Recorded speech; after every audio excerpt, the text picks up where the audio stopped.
April 15th, 1912, when the Titanic on its maiden voyage sank in the dark, cold waters of the North Atlantic. Some 1,500 people lost their lives that night. There were too few lifeboats aboard, and none of them got filled up. Many men gave their lives, stood back while women and children got on the boats so they could be saved. What I heard throughout those perilous moments was women and children first.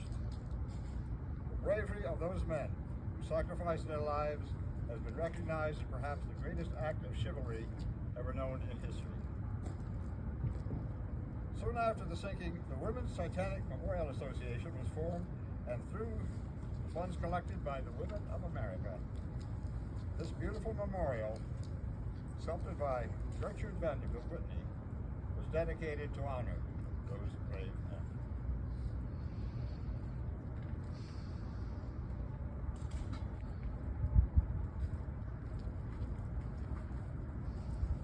The original site was near the Watergate on Rock Creek Parkway, where thousands of people saw it every day. But it was removed and put into storage to make way for the building of the Watergate, of the Kennedy Center. It was reconstructed in this beautiful but somewhat remote spot in 1968. A television feature reintroduced this to the public 10 years later. The original dedication was attended by President and Mrs. Hoover and numerous luminaries. There were speeches and music by the Marine Band. There was a wreath-laying ceremony that day, followed by an annual ceremony with the Lest We Forget theme. But they did forget. In 1979, the Men's Titanic Society held its first wreath-laying ceremony here and pledged that we would never, or that we would return every year to honor those brave men.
moment all of us were born, the legend of the Titanic had already taken hold. All of us grew up hearing those stories. The stories began in April 1912. As soon as the news of the ship sinking hit shore, newspapers rushed out extra editions. As soon as survivors came to shore, lurid stories began to be published. Books, people couldn't get enough of it. Followed by radio shows, followed by movies and movies. This group began in 1979. It was still a legend at that point. What really kind of took hold was he came down here in stone. That legend is memorialized to Titanic. It was a real thing. Real people who were around at the time of the sinking were here for that dedication. After we began this annual ceremony, the wreck itself was discovered in 1985. And now the Titanic is one of the most familiar shipwrecks ever known to man. But the legend lives on. The legend of the men who gave up their lives willingly is what we here come to honor. That people knew they were facing certain death, but after you, ma'am, was the word. And to those brave men. Hear, hear. The date never changes. We pause to remember tragedy and heartbreak. We pause to remember the unexpected heroism and acts of self-sacrifice. We meet to keep the memory of the fateful event from fading from our memories. May their memories be a blessing to those brave men. Hear, hear. The example they set shines brighter than ever, one of integrity, decency, and humanity.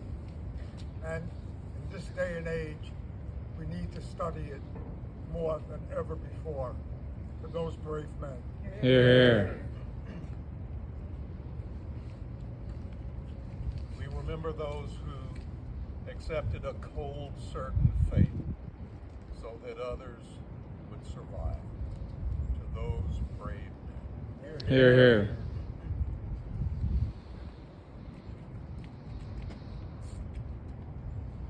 The phrase that is commonly used to mention a fruitless activity is rearranging the chairs on the Titanic. Gilda Radner famously said, "I'm glad I was born a woman. I can cry, I can wear cute clothes, and I get to be first off a sinking ship."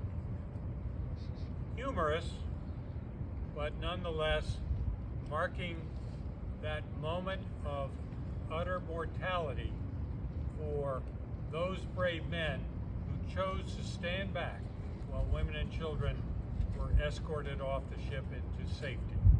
To those brave men. Hear, hear.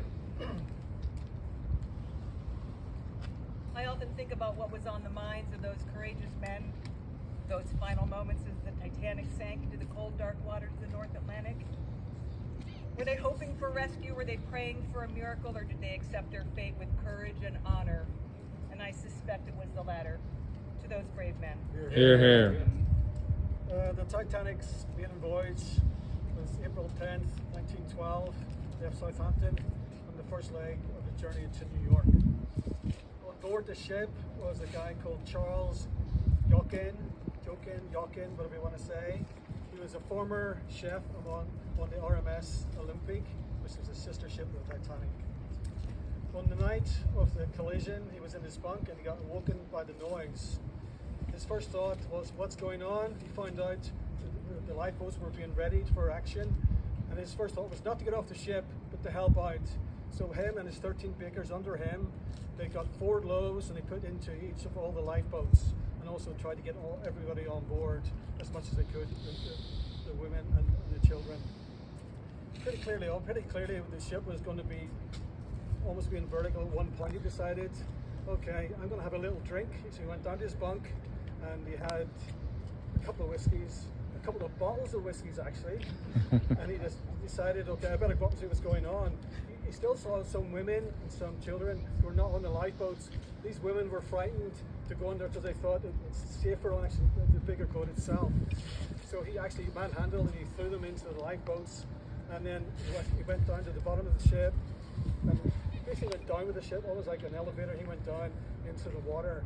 For the next 2 hours he swam around and he saw what he thought was some wreckage, but it was actually one of these upturned collapsible lifeboats, lifeboat B, and there was like about 30 people on it, and he couldn't get on it. But one guy held his hand there, and he treaded water for like another 2 hours, maybe 4 hours altogether in 28 degrees weather. And most people die within 15 minutes of hypothermia, but he somehow managed. I don't know if it was the drink or not, but he survived. But without Charles's help and the other men, there'd be a lot more casualties. Like 75% of women survived, 50% of children survived, and we have to owe it all to Charles and his men friends, to those brave men. Hear, hear. Gentlemen unafraid to answer the call, women and children first. To those brave men. Hear, hear. Good pause. 113 years ago, this moment, a decision was made. 700 people were alive as a result of that decision. To those brave men. Hear, hear. I'd like to remember Wallace Hartley and his bandmates tonight. Many of you may have heard the story. While people scrambled for the lifeboats, they played on. They played ragtime. They played everything they could to try to lift the spirits of the people facing imminent death. They kept playing, even though they didn't run for the lifeboats. They didn't try to save themselves. They did the ultimate of a performer, and the show must go on. And they went down with the ship. To those brave men. Hear, hear.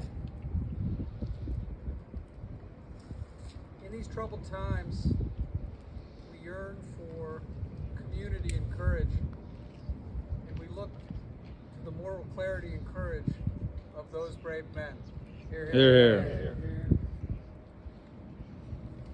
In 2009, Milvina Dean died at the age of 97. She was the last survivor from the Titanic.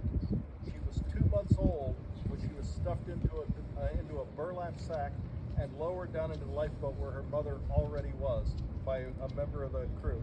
Her mother told her that man did not survive. To those brave men. Hear, hear. To Father Thomas Biles, who was seen on deck near midnight when the Titanic began to sink. When crewmen urged the priest to get in a lifeboat, he refused and ministered to passengers trapped in second and third class areas. To that holy man and to those brave men. Hear, hear. John Jacob Astor IV, the richest man on board the ship and one of the richest men in the world. He was last seen at the rail as the lifeboats were going down. Crew member said, "Sir, you can't get on that boat." And he said, "I don't want to get on that boat. I'm checking on my wife." And with that, he threw her his gloves, and that was the last he was seen. To those brave men. Hear, hear. Many of the passengers aboard Titanic were immigrants. They were brave enough to make the journey to a new country, and they were brave enough to let others finish the journey for them. To those brave men. Hear, hear. They gave their lives so that women and children may survive. Their courage inspires us still. To those brave men. Hear, hear. I would ask that all of us here tonight, on this nice April evening, put ourselves in the shoes of those people on board that ship, looking into those icy waters of the North Atlantic, knowing that going into it would mean very likely death. What would you say if you were standing there? Would we say, "Why me?" Or like them, would we say, "Why not me?" For those brave men. Hear, hear.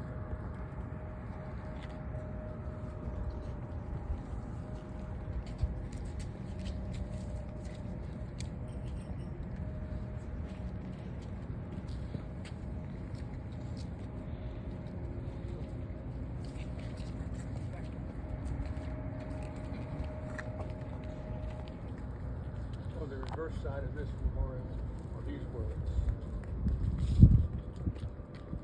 To the young and the old, the rich and the poor, the ignorant and the learned, all who gave their life nobly to save women and children. I invite everyone to reach the silver front of the The brave men who perished in the wreck of the Titanic, April 15, 1912. They gave their lives that women and children might be saved. Hear, hear. The time has come for us to say goodbye. As silent partners, the wreath and the memorial will face the elements together. Only the granite will sustain the ravages of the coming year. But in the spring, the Men's Titanic Society shall return to reunite flower and stone, and to reaffirm that memories endure. For we shall never forget. For those brave. Hear, hear.